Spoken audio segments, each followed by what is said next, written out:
कदमांनी चुकीचं केलं नाही म्हणजे? अर्जुन, हे बघ, मलाही वाटतं आपलं घर एकत्र या, पण घर एकत्र येण्यासाठी एकमेकांना एकमेकांची किंमत असली पाहिजे ना, तर ते घर टिकून राहील ना एकत्र. म्हणजे मला सांग, आता जर रुपालीताई आपल्या घरी आली तर त्या माझी किंमत ठेवतील असं वाटतं तुला? आपे बघ, रुपाली वहिनी तसं वागतात, त्याला त्यांची काहीतरी कारण आहेत. आपण त्यांना वेळ दिला पाहिजे ना.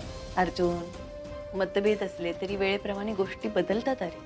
आणि मला आता कळून चुकलं, रुपालीताई मनातून माझा द्वेष करतात.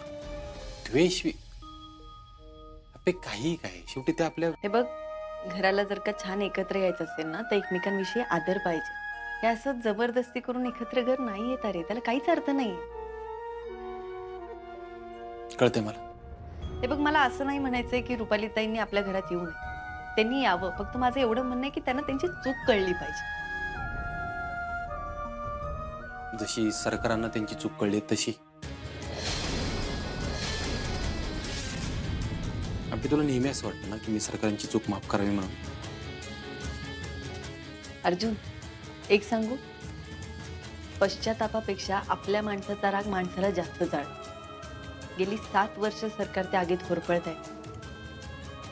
मला अजूनही असं वाटतं की तू त्यांना माफ करावं, पण मी जबरदस्ती नाही करणार, कधीच नाही.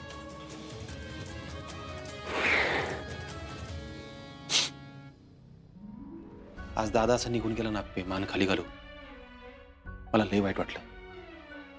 अमोलला वाटतं ना आपलं घर एकत्र यावं.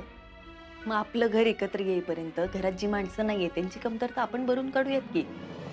आपण कशी कमतरता भरून अरे! काढणार? सरकार, रुक्मिणी. का नाही काढू शकत? आपणच अमोलचे आजी आजोबा, काका काकी, आई बाबा म्हणून सगळी कर्तव्य पार पाडूयात. आणि बघ, नियतीच्या मनात असेल ना, तर आपलं घर नक्की एकत्र येईल. बरोबर आहे तुझं. हुश. काय काय झालं?